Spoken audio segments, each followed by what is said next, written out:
Thayyib, kita mulai kajian kita pada malam hari ini. Bapak Ibu, saudara-saudariku rahimani wa rahimakumullah. Assalamualaikum warahmatullahi wabarakatuh. Alhamdulillah. Alhamdulillahirabbil alamin. Wabihi nasta'in ala umurid dunia waddin. Segala puji hanya pantas kita panjatkan kepada Allah atas semua limpahan rahmat, nikmat, kebaikan-kebaikan, juga pertolongan-pertolongan yang tidak mungkin kita ini bisa mendapatkan keberhasilan, kesuksesan, kebahagiaan, juga keselamatan baik dalam urusan dunia maupun akhirat kecuali atas berkat pertolongan-pertolongan Allah Subhanahu wa taala.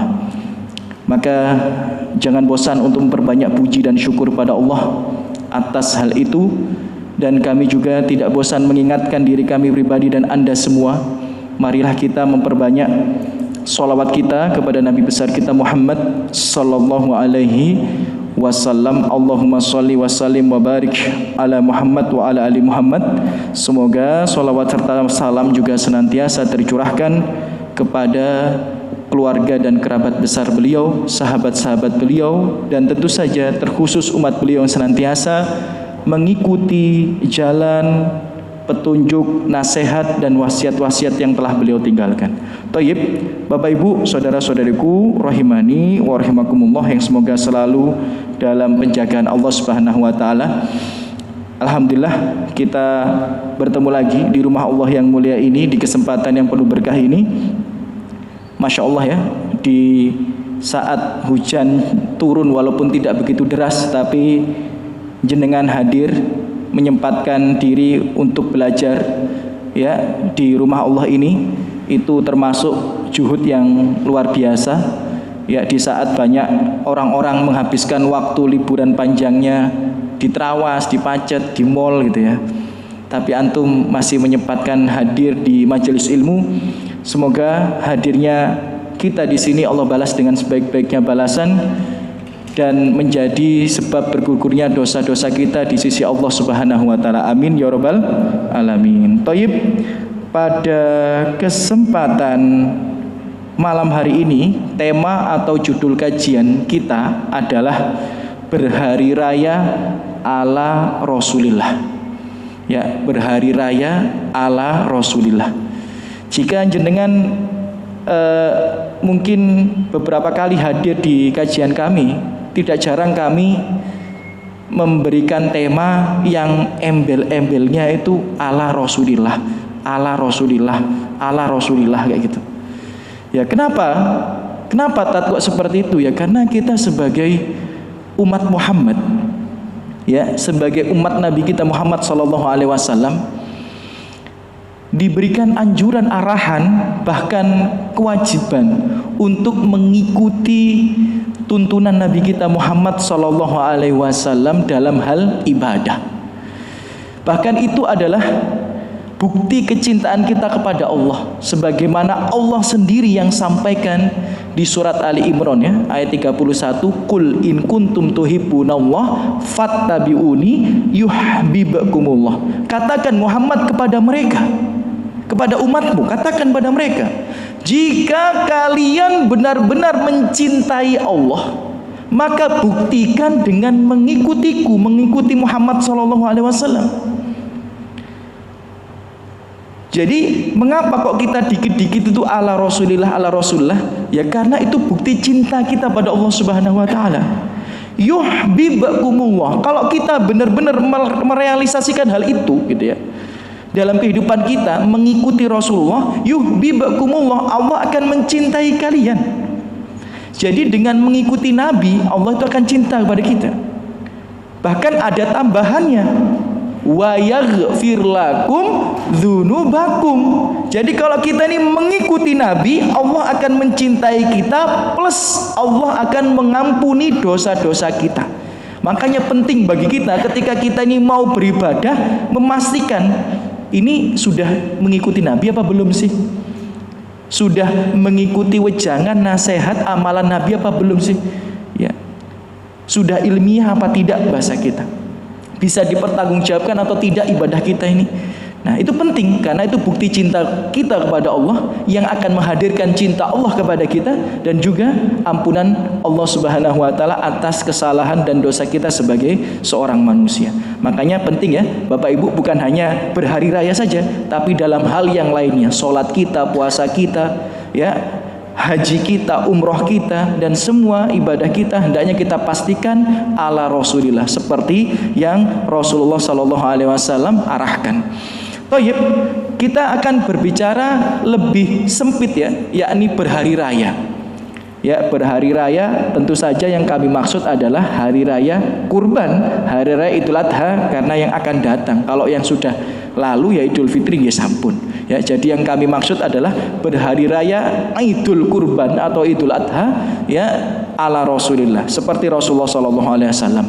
Ya, walaupun memang sebenarnya tema-tema yang cocok pada hari-hari ini itu adalah amalan-amalan di 10 hari pertama bulan Dzulhijjah itu harusnya ya, tapi kan mungkin sudah dibahas di tempat-tempat yang lain oleh ustadz-ustadz yang lain. Jadi kita coba sedikit berbeda, yakni khusus hari rayanya saja ya, khusus hari rayanya saja. Apalagi mungkin ada ibu-ibu yang hadir di kajian kami yang membahas tentang 10 hari pertama bulan Dzulhijjah. Dan bisa jadi dimulai malam ini.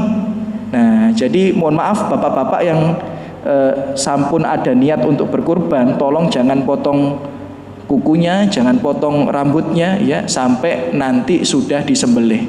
Ya, bisa jadi hari ini atau besok ya. Dimulai tanggal 1 Dzulhijjahnya nanti ya, nunggu keputusan pemerintah. Taib ya. Yang mau kurban saja nggih ya, yang mau kurban. Loh, Tat, kalau yang bayar kurban istri saya, berarti ya istri jenengan gitu ya. Tergantung yang punya duit siapa gitu ya. Yang penting yang tergantung yang punya uang ini siapa ya. Walaupun nanti pahalanya tetap satu keluarga, tapi yang beli itulah yang dianjurkan, bukan sampai dalam derajat wajib nih, cuma dianjurkan untuk mendapatkan pahala kurban yang sempurna adalah tidak memotong kuku dan rambut ya, seluruh anggota badannya. Sampai kapan? Sampai sesembelihan itu ditumpahkan. Toib, itu nanti ada pembahasan lainnya. Tapi 10 hari pertama bulan Dzulhijjah itu amalan yang sangat luar biasa ya. Walaupun kita tidak bisa bahas di sini, mungkin Anda dapat di pembahasan di kesempatan yang lain oleh saya atau oleh ustadz yang lain ya, bahwa amalan 10 hari pertama bulan Dzulhijjah itu bahkan bisa setara dengan jihad fisabilillah, walal jihad fisabilillah ya, bahkan jihad fisabilillah saja itu tidak setara kecuali yang mereka jihad kemudian meninggal dunia ya. Maka jangan sia-siakan 10 hari pertama bulan Dzulhijjah ini, maksimalkan dengan puasa, sedekah, bakti pada orang tua ya, kemudian tilawah Al-Quran dan sebagainya.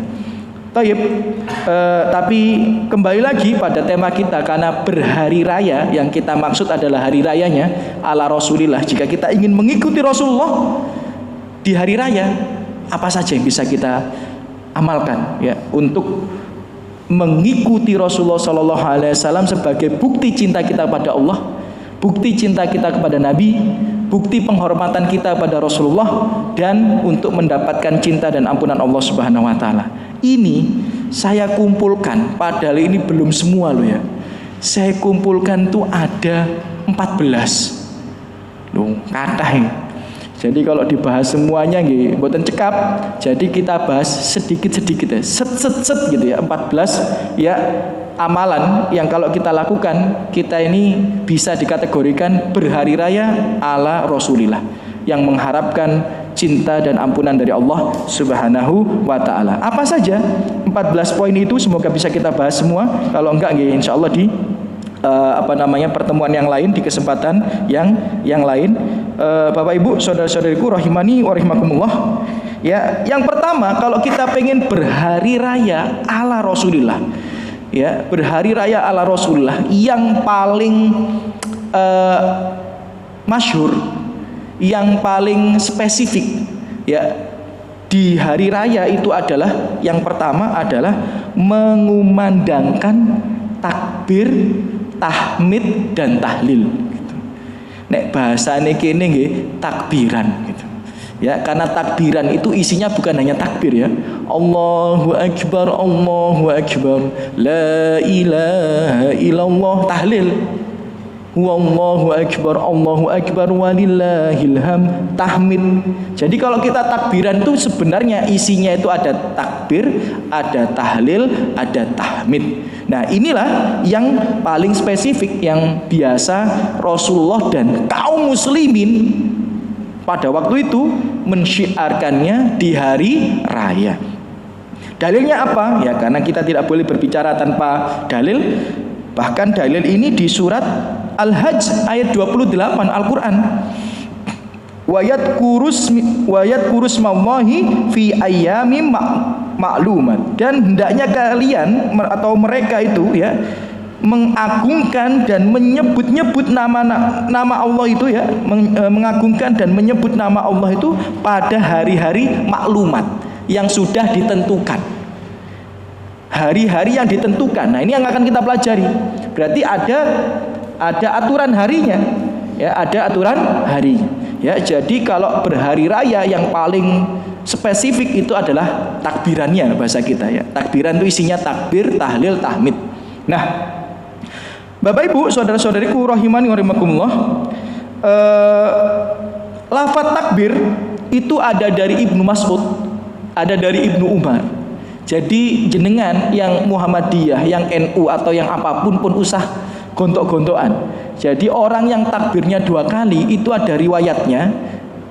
Orang yang takbirnya 3 kali itu juga ada riwayatnya. Jadi yang Allahu Akbar, la ilaha illallah kan 2 kali. Ya, biasanya dipilih oleh Muhammadiyah. Nah, kalau NU biasanya 3 kali. Allahu Akbar, Allahu Akbar, Allahu Akbar. Ada riwayatnya dua-duanya. Jadi gak usah gontok-gontokan. Ya, jangan berselisih hanya untuk perkara yang seperti ini. Ya, kalau memang masjidnya atau lapangannya menggunakan 2 takbir ya jenengan ikut 2 takbir. Ya, jangan 2 takbir sampai muni 3 takbir dewe malah kere-keran gitu ya. Ya, kalau di tempatnya 3 takbir ya jenengan ikut 3 takbir ya, karena menyelisih jamaah itu mudaratnya lebih besar, apalagi kalau ada riwayat yang bisa dipertanggungjawabkan. Kan dua-duanya ada riwayatnya. Cuma mungkin sebagian mengatakan ini lebih kuat, sebagian mengatakan ini lebih kuat, tapi ada riwayatnya. Jadi monggo, gak ada masalah ya. Jadi justru yang paling soheh niku gak ada tambahannya, itu yang paling soheh ya. Jadi Allahu Akbar, Allahu Akbar, la ilaha illallah, Allahu Akbar, Allahu Akbar, walillahil hamd. Justru yang riwayat ini dari Ibnu Mas'ud ya, dan sebagian dari Ibnu Umar, ini yang ulama sepakat. Maksudnya apa? Ya wis sampai niku mawon, kemudian ngulang takbir lagi. Sedangkan yang ada tambahan kabiro walham. Nah, itu ulama malah berselisih. Ya, ulama malah berselisih. Ya, ada yang mengatakan dianjurkan, tapi riwayat yang sharih gak ditemukan. Tapi anjuran dari para salafus soleh, karena ada sebagian salafus soleh membawa asar itu, sebagian mengatakan dicukupkan sampai yang walillahil hamd itu aja ya. Jadi monggo silahkan ya, nggak ada masalah, itu bukan masuk kategori bid'ah juga. Intinya bertakbir ya. Nah, tadi kan di surat Al-Hajj itu ayyamim atau fi ayyamim ma'lumat, di hari-hari tertentu. Hari-hari tertentu ini hari apa saja? Jadi gini Bapak Ibu, takbir itu nanti kalau jenengan baca di tafsir surat Al-Hajj ayat 28 ya, tafsirnya ya, tafsir Fathul Qadir misal. Jadi jangan hanya tafsir riwayat ya, tafsir itu ada tafsir biriwayah dan tafsir bidiroyah. Kalau tafsir biriwayah itu Al-Quran kemudian ditafsirkan dengan riwayat, itu Ibnu Katsir, Bagawi kayak gitu. Tapi ada namanya tafsir ad-diroyah. Jadi selain ada riwayat, dijelaskan juga itu hukum-hukum dan pendapat fikih. Nah, itu kayak gitu cocok, seperti kayak Fathul Qadir dan lain sebagainya. Ya.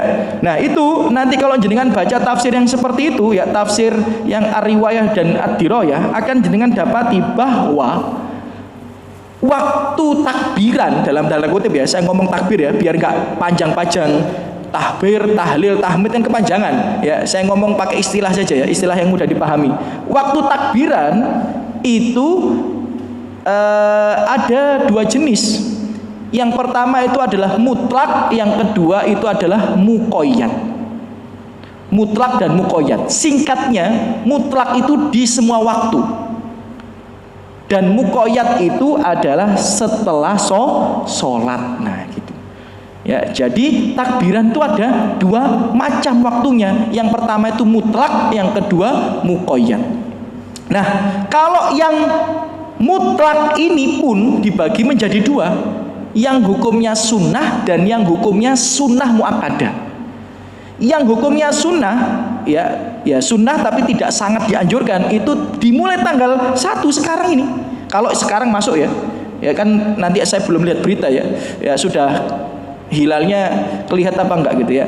Kalau masuk berarti ya mulai sekarang sampai tanggal 13 itu takbir atau takbiran mutlak. Tapi sunnah itu hukumnya sekarang sampai tanggal 9.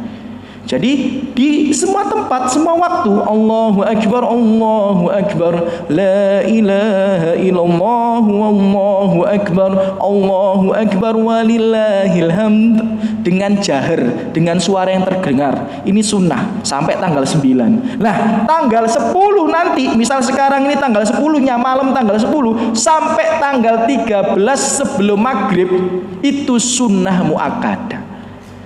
Ya, itu sunnah muakkadah. Nanti bisa didapatkan di tafsir surat Al-Hajj ayat 28 tadi.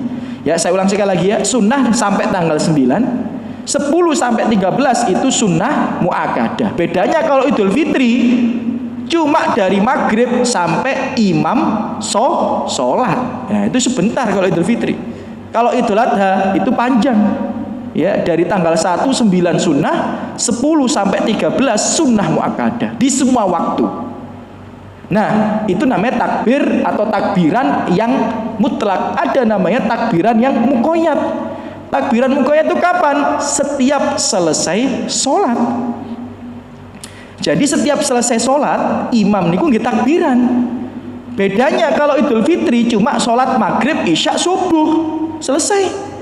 Sedangkan kalau Idul Adha sampai tanggal 13. Nanti malam takbiran sampai tanggal 13 asar niku sunnah. Jadi mboten sehari saja. Ya. Jadi takbiran selesai salam, bisa 3, bisa 5, bisa 7 disunahkan ganjil karena Allah suka yang ganjil. Ya, 9 tat sulak pegel makmume gitu. ya iso ae kan gak betul napa-napa, cuma makmum sampai nemu gak pegel ngulangi sampai ping 9 sampai ping 11 barang gitu ya. Ya 3 ya cukup. Ya. Nah, kapan? Setelah astagfirullah. Jadi ya, assalamualaikum warahmatullah, astagfirullah, Allahumma antas salam wa minkas salam, tabarakta ya dzal jalali wal ikram. Habis itu jenengan takbiran. Bisa 3, 5, 7 monggo. Ya, sampai kapan? Tanggal 13. Dari malamnya sampai tanggal 13. Itu sunnah muakkadah. Nah, pertanyaannya, Bapak Ibu, saudara-saudariku rahimakumullah, apakah dilakukan di masjid saja? Enggak. Jadi umahat niki yang sholatnya di rumah nggih takbiran. Ya, tapi nggak usah pakai speaker juga gitu ya. Ya nggak usah pakai speaker juga ya. Ya jadi jenengan umahat sholat duhur, sholat asar, sholat maghrib, isya, subuh, pas sampai tanggal 13 niku 10 sampai 13 jenengan nggih takbiran ya di rumah. Allahu Akbar, Allahu Akbar, Allahu Akbar. Misal 3 ya. La ilaha illallah, wallahu akbar, Allahu akbar, walillahil hamd. Jenengan baca 3 kali, baru setelah itu ya ngelanjut zikir ba'da sholat. Setelahnya tadi, setelah Allahumma antas salam itu, jadi kepotong takbiran itu ya. Jadi ini sunnah sampai tanggal 13. Ini harus kita hidupkan. Kok eman banget ya jenengan ngaku-ngaku umat Nabi, padahal ini syiar yang sangat nampak di zaman Nabi. Kok zaman sekarang nih kayak gak nampak gitu. Ya, yang takbiran mutlake nggih mboten nampak, cuma pas malam Idul Adha tok niku nggih. Kemudian takbir mukoyatnya juga nggak nampak kadang-kadang. Ya, padahal ini hendaknya diamalkan, khususnya yang imam-imam masjid atau panitia masjid, DKI masjid monggo rembukan biar terus ya diamalkan sampai tanggal 13 asar itu. Ini yang pertama. Kemudian berhari raya ala Rasulillah, tentu saja ini hari raya kurban ya. Walaupun ada nanti poin-poin ini yang sama, baik hari raya Idul Fitri maupun hari raya Idul Kurban ya. Misalnya nomor 2 adalah mandi, memakai wangi-wangian dan pakaian yang terbaik. Mandi ya, memakai wangi-wangian dan memakai pakaian yang terbaik. Nah, ini ada hadisnya riwayat Malik dalam kitabnya Muwatta, kana yaktasil yaumal fitr qabla ayyaqdu ilal musholah. Nabi itu punya kebiasaan kalau mau sholat Aid, Nabi itu mandi dulu sebelum ke musola. Musola itu apa? Musola itu yang dimaksud dulu itu adalah lapangan tempat sholat. Ya, lapangan tempat sholat. Jadi bukan kayak kita ini, musola ini masjid kecil. Kalau yang gede masjid mboten. Ya, kalau jenengan sama orang Arab, walaupun masjidnya itu kecil, itu bukan musola, ini namanya masjid. Sedangkan masjid yang digunakan untuk sholat berjamaah Jumat itu namanya masjid jami gitu. Ya, kayak gini namanya masjid jami. Nah, kalau yang nggak dipakai sholat Jumat itu namanya masjid, itu orang Arab. Nah, musola niku tempat lapangan yang digunakan untuk sholat. Nah, itu hukumnya sunnah ya Bapak Ibu saudara-saudariku rahimani wa rahimakumullah. Menggunakan pakaian yang terbaik. Nah, ada hadis yang lainnya menggunakan pakaian terbaik, hadis riwayat Baihaqi.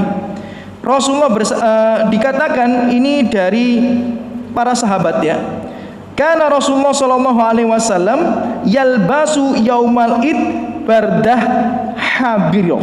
Artinya apa? Dulu Nabi itu punya pakaian khusus yang digunakan di hari raya atau di saat-saat tertentu. Jadi Pak sampeyan niku Bu, kalau punya pakaian istimewa khusus hari raya, boleh apa enggak? Boleh. Ini nggak disebut baju baru loh ya.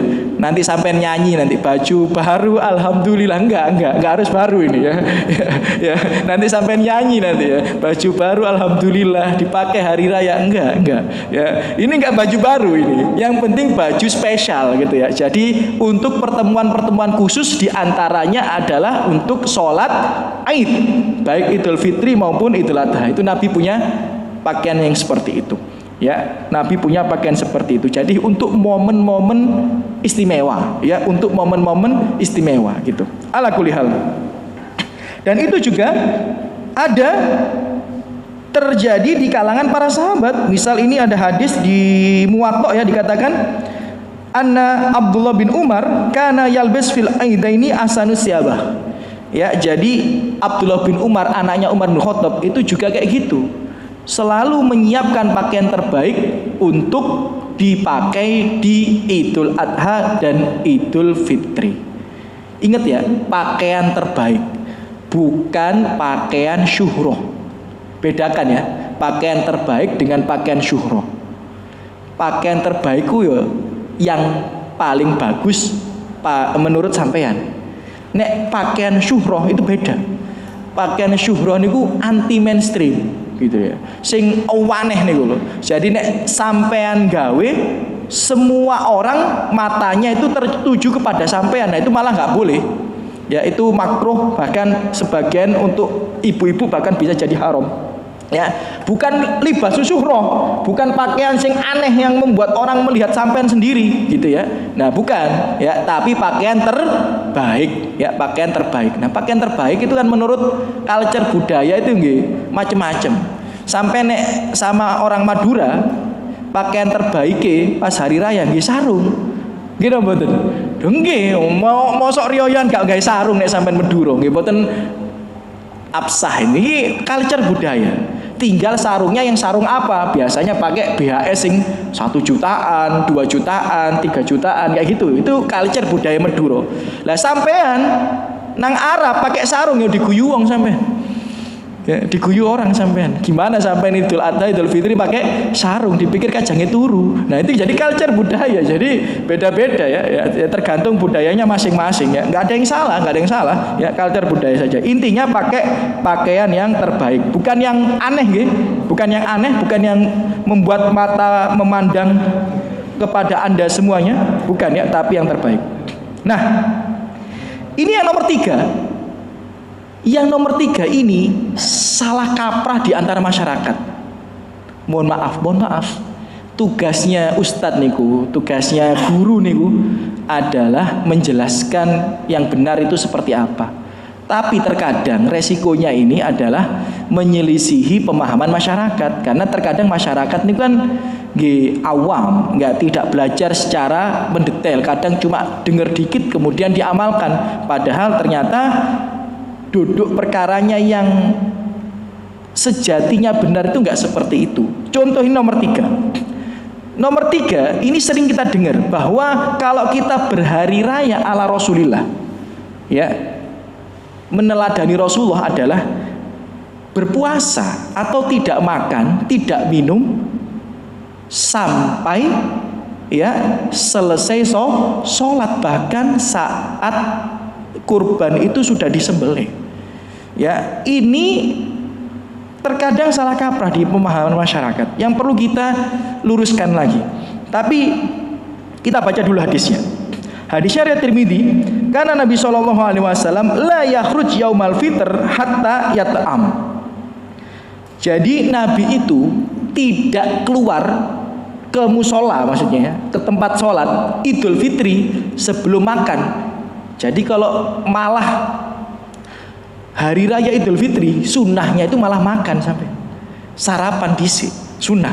Walaupun kurma atau apa, makan dulu, minum dulu. Itu Idul Fitri untuk membedakan hari 1 Syawal dengan akhir Ramadan.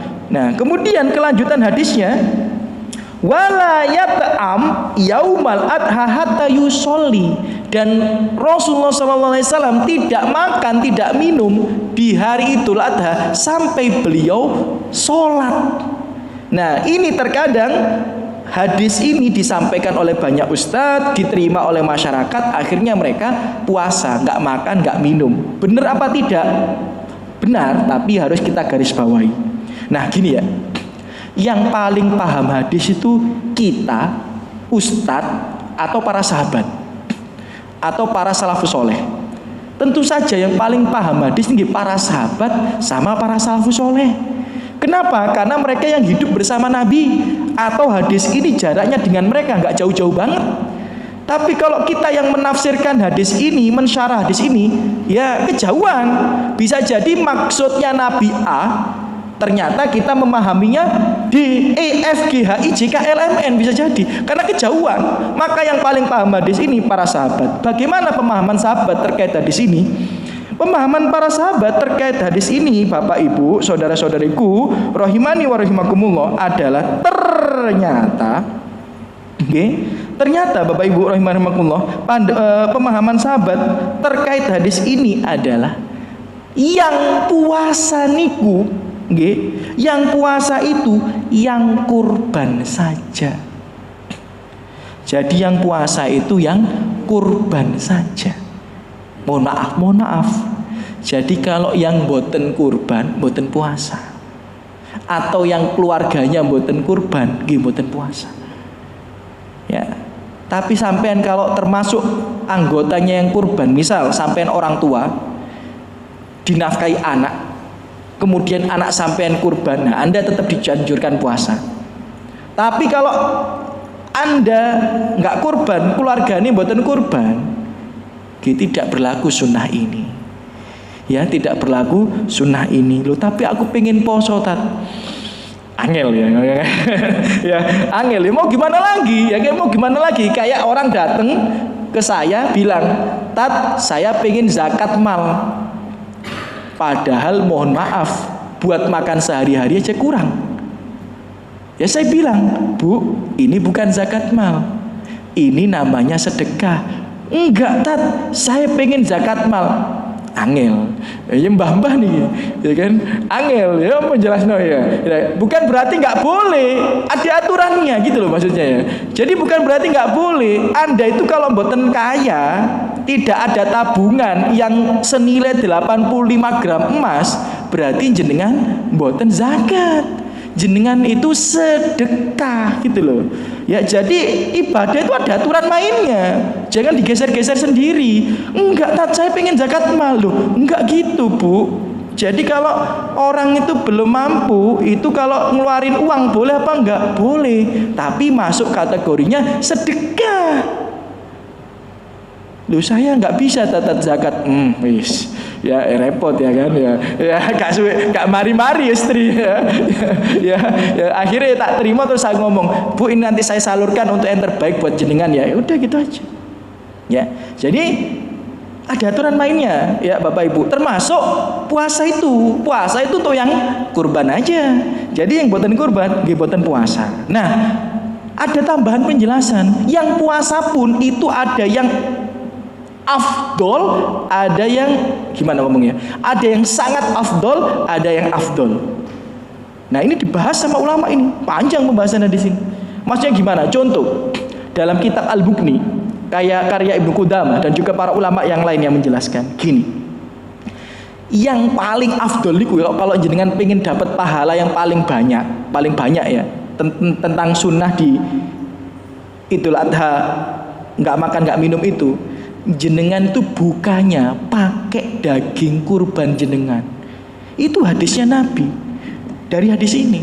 Jadi Nabi niku mboten makan, mboten minum sampai selesai sholat, langsung disembelih, langsung dimasak, dan makanan yang pertama kali dikonsumsi adalah daging kurbannya. Itu yang pahalanya paling afdol. Sulak semaput aku tadi ngono sampean. Nah, itu dijelaskan sama para ulama loh, bukan saya loh ya. Sampean goleki sendiri nanti di kitab-kitab para ulama termasuk Ibnu Qudamah, Al-Bukhni dan sebagainya. Memang kayak gitu. Jadi kalau jenengan pengen dapat pahala yang paling afdol, jenengan poso, apa yang pertama kali buat buka? Daging kurban sendiri. Ya itu yang dilakukan Nabi. Tapi kalau seandainya dia berbuka dengan yang lain, apakah dia mengamalkan sunnah? Dia mengamalkan sunnah yang afdol, tidak yang paling afdol. Jadi tingkatan sunnah itu kan bermacam-macam. Kayak jenengan sholat malam, ya jam 12 malam, ya bagus apa enggak? Ya bagus. Tapi kalau jenengan pengen sholat malam yang paling bagus ya jam 2, karena masuk sepertiga malam. Jadi kayak gitu ya. Jadi sunnah itu ya bertingkat-tingkat gitu. Ya jenengan kalau mampu ngenteni sampai dimasak gulai iku mang butuh sate, ya iku paling apik itu. Tapi nek keburu semaput pengen makan nasi padang dhisik, nggih mboten napa-napa, ya itu termasuk sunnah ya. Jadi itu penjelasan ya. Ala kulli hal. Itu tugas kami menyampaikan kebenaran. Kemudian berhari raya ala Rasulullah yang nomor 4 adalah berjalan kaki menuju tempat sholat. Itu benar-benar sunnah dan ulama sepakat ini sunnah. Cuma ya uangel gitu ya. Ya kalau saya enak misal sholatin nang pondok, omaku pinggir pondok jalan kaki kayak melaku sepirang meter, 40 meter. Nek sampean ya petang kilo ya sulak tutuk nggone iki mboten salat tat wong-wong wis mari nyembelih kurban barang gitu lah ya kan itu tadi kan amalkan seandainya bisa diamalkan ya fattaqullaha masatatum. Tapi ini sunnah karena hadis riwayat Bukhari loh ya, karena Nabi SAW idza kana yauma aid khalafat tariq ya, atau dalam hadis yang lainnya karena Rasulullah SAW yakhruju ilal id masiyan wa yarji masiyan. Nabi itu kalau sholat id itu jalan kaki dan itu kebiasaan Nabi memang ya. Tapi kan rumahnya Nabi itu kan ya di Raudhah niku, kalau jenengan pernah umroh ya atau pernah haji, rumahnya Nabi di mana? Ya di Raudhah niku, sampingnya Raudhah kan ada tempat kuburannya Nabi ya, rumahnya Nabi. Tempat sholatnya Nabi di mana? Masjid Ghamamah itu. Ya jenengan di masjid banyak burungnya itu, nah itu tempat sholatnya Nabi. Jalan kaki ya paling 5-10 menit. Ya kalau agak banter ya 5 menit, Kalau sambil nyantai-nyantai ya 10 menit. Ya, 5 menit lah anggaplah. 5 menit nyantai. Ya, nggak sampai ngobrol sana sini, yang penting jalan. 5 menit. Nah, kalau sampean ngerasa waduh, ya mboten napa-napa lah. Tapi kan aku melaku tato kok parkiran sampai nang tempat sholat ya, sampai pikir sendiri apa itu sunnah apa enggak ya, saya nggak tahu ya, susah nanti pertanyaannya ya. Tapi aku parkir parkiran kemudian jalan kaki ke tempat sholat itu sunnah apa enggak?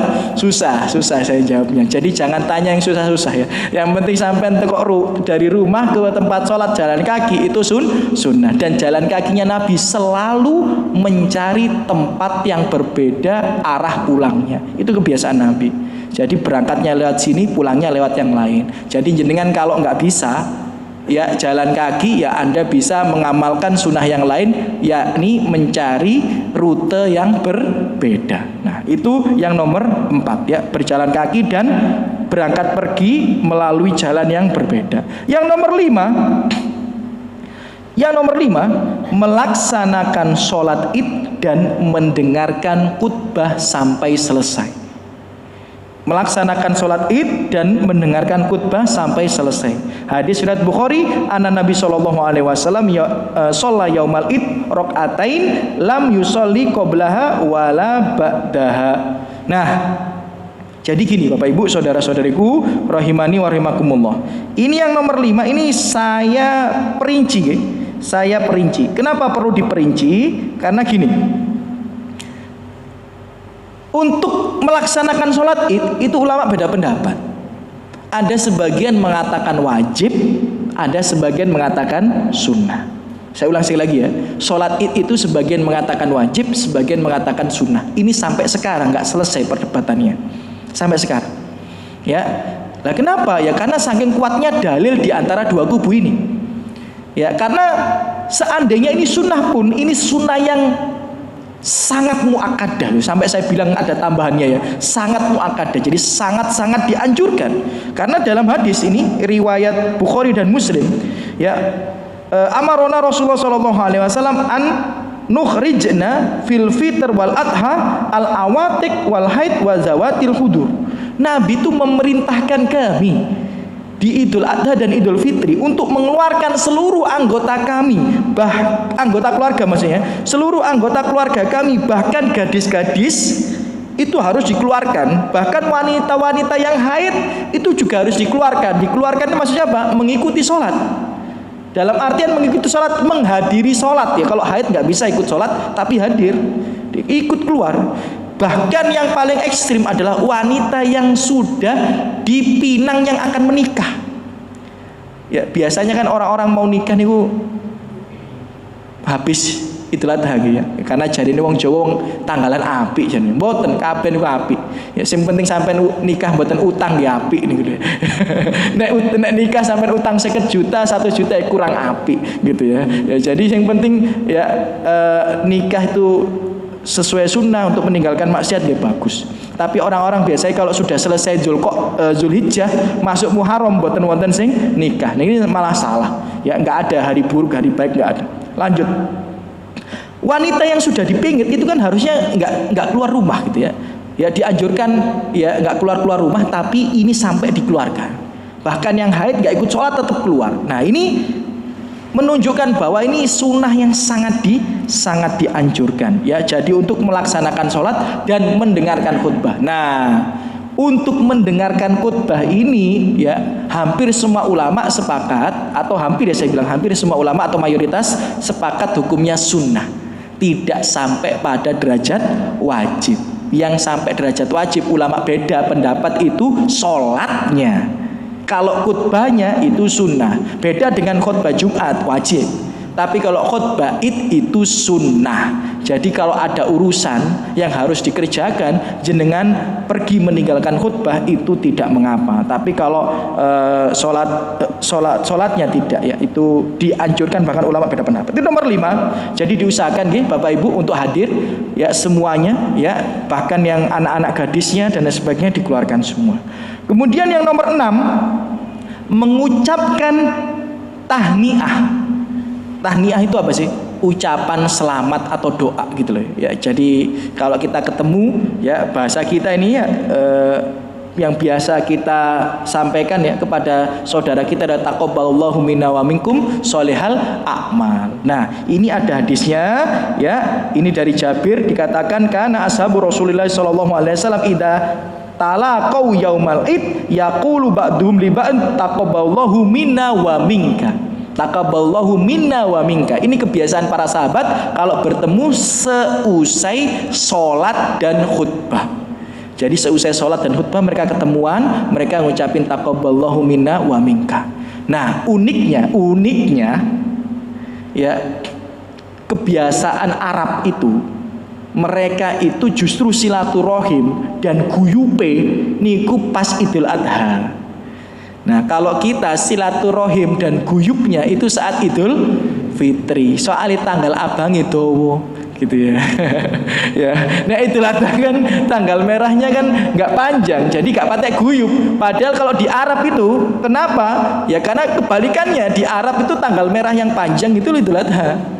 Dan waktunya makan-makan itu guyup, kumpul keluarga, silaturahim sana, silaturahim sini. Nah, itu malah di Idul Adha. Jadi kalau dibilang ya itu culture budaya lah, nggak sampai pada derajat ibadah ya, tapi disunahkan kalau ketemu ya taqabbalallahu minna wa minka thayyib atau taqabbalallahu minna wa minkum ya sholihal a'mal. Kemudian yang nomor 7 tentu saja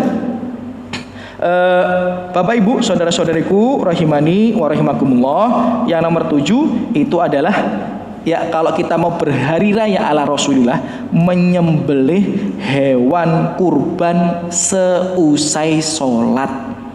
Itu sunnah ya, itu sunnah ya. Dalilnya banyak sekali dan ulama hampir semuanya sepakat ibadah terbaik di hari raya itu nomor 1 adalah haji, nomor 2 itu adalah berkurban. Jadi Anda kalau nggak bisa haji tahun ini, semoga Allah panggil di waktu yang akan datang, amin, Anda berkurbanlah. Itu ulama sepakat. Karena dalilnya kebanyakan. Kalau kita bacakan di sini mboten cekap, ya. Bahkan ada di dalam Al-Qur'an fasholli li rabbika wanhar. Kerjakanlah salat kemudian berkurbanlah. Dan banyak hadis yang lainnya juga, ayat yang lainnya, tapi kita nggak bisa baca semuanya. Tapi memang sangat dianjurkan menyembelih hewan kurban. Apalagi kalau kita yang berkurban itu disunnahkan untuk menyembelih hewan kurbannya sendiri. Doha Nabi SAW, Bukhari dan Muslim ini bi kabsyaini ya, Nabi Muhammad SAW berkurban dengan 2 ekor kambing jantan ya, yang bertanduk besar gitu ya. Karena Nabi pasti kalau berkurban ngasih yang paling baik ya, sunnahnya gitu ya, yang mampu gitu ya. Dabahu ma biyadihi, menyembelihnya dengan tangannya sendiri. Jadi Bapak Ibu, jenengan itu kalau berkurban sunnahnya itu menyembelih sendiri. Sunnah menyembelih sendiri. Ya, jangan tanya lo ya. Kalau sapi gimana? Yo mesti ae. Mosok pisaunya 1 dipegang orang 7 yo gak mungkin. Yang dimaksud sini itu kambing. Ya, disunahkan menyembelih sendiri. Jadi Anda itu kalau berkurban disembelihkan orang lain itu bagus, pahalanya sudah sangat besar, nomor 2 setelah haji. Tapi kalau menyembelih sendiri nambah dikit atau nambah banyak pahalanya ya, intinya pasti lebih baik ya. Nambah banyak atau nambah dikit ya urusan Allah. Tapi kurban yang sampean sembelih sendiri itu ulama pasti ya hampir semuanya berpendapat itu jauh lebih baik. Makanya kalau jenengan di pondok kulo niku mesti tak undang untuk datang sembelih sendiri ya. Kemarin ada salah satu temen itu dokter ya, naruh kambing ya, nyuruh kami nyembelih, naruh kambing 2. Kemudian saya bilang enggak, datang. Udah kita pasrah, datang aja. Ada kesibukan apa enggak? Enggak, datang aja. Kita datang. Kemudian ayo sembelih. Gak berani tat, gak berani, saya gak pernah nyari. Udah sembelih. Gak berani tat, udah tak kasih contoh. Satu saya, satu antum ya gitu tak kasih. Set, kemudian gimana tat wis? Gak popo. Nanti salah-salah gitu nopo-nopo. Akhirnya dia tatakno disembelih dewi. Dorong. Walaupun gak kebuka-buka.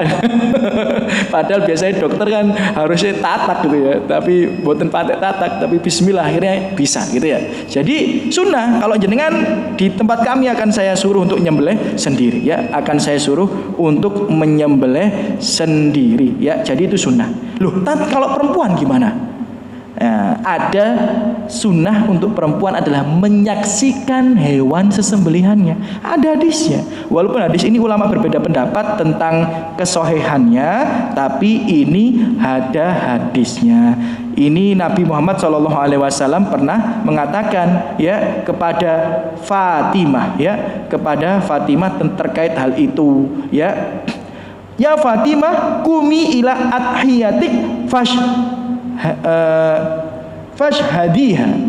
Wahai Fatimah, ya kamu berdirilah, lihatlah hewan kurbanmu disembelih. Ini sunnah. Ya sunnah ya, kalau bisa dikerjakan monggo, kalau enggak yang betul nopo-nopo. Tapi ini enggak sampai pada derajat yang sunnah muakkadah ya.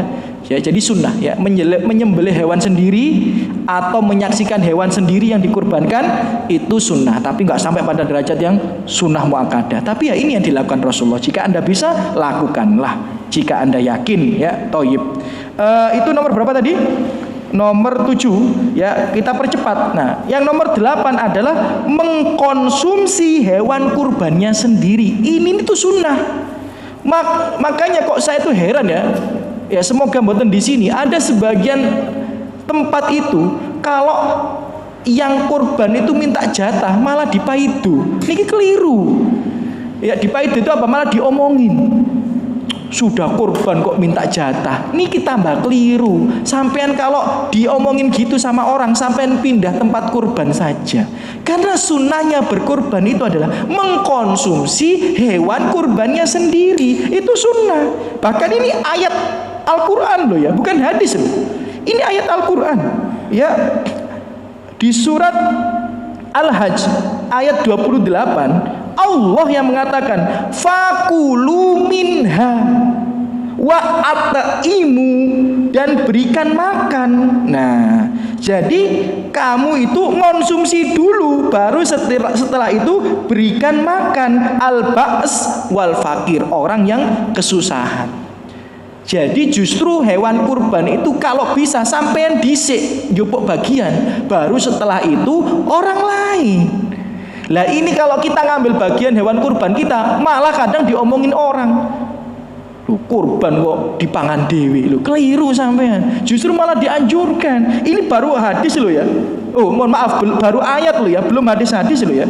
Ya, bahkan kalau hadis yang lain, ini saya satu saja karena waktu terbatas. Kulu wa at'imu wa adkhiru. Makanlah hewan kurbanmu, berikanlah makanan hewan kurban, berikanlah makanan bagian hewan kurbanmu kepada orang lain, kemudian simpanlah. Bahkan ada perintah itu. Kalau bisa menyimpan, simpan. Maksudnya apa? Biar tidak dikonsumsi habis dalam satu hari. Kalau bisa Anda konsumsi ya dalam waktu beberapa hari ke depan ya, karena itu kayak ada syiar keislaman, itu sunnah. Makanya kalau yang benar itu ya, mau ini kambing mau ini sapi, kudune wis ono bagiane dewe-dewe. Misal ini sapi buat 7 orang, 1, 2, 3, 4, 5, 6, 7, wis ono kreseke 7, sudah ada kreseknya 7, sudah ada namanya. Jadi orang itu akan mengkonsumsi daging kurbannya sendiri, bukan nanti diwedeli kabeh kemudian dibagi. Nah nanti kan dia bisa mengkonsumsi daging kurbannya dia atau daging kurban orang lain. Boleh nggak? Ya boleh, tapi dia meninggalkan sunnah. Karena bisa jadi yang dikonsumsi bukan hewan kurban dia, hewan kurban orang lain. Boleh apa tidak? Jawabannya boleh, tapi dia meninggalkan sunnah. Ya, kalau di tempat kami mesti ono kresek ada namanya. Kalau kambing langsung saya potong, saya ambil pahanya, satu, tek enak. Ya, kasih nama. Nah, paling tidak dia dapat paha kambingnya sendiri. Nah, nanti baru kami tambahin daging sapi, ya, yang hewan kurban yang lain dan sebagainya.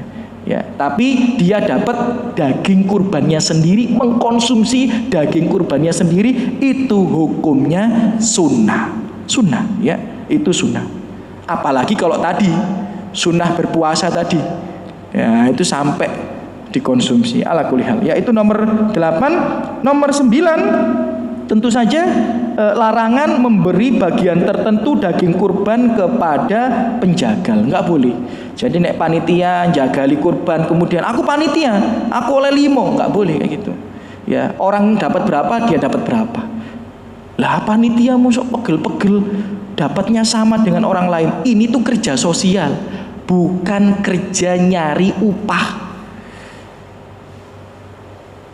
Tapi kalau Anda mau nyari upah, boleh apa tidak boleh? Hadisnya riwayat Muslim, hadisnya Ali. Tapi diupahi tidak dengan daging kurban, diupahi dengan uang. Ali itu mengurus untanya Nabi, diurus.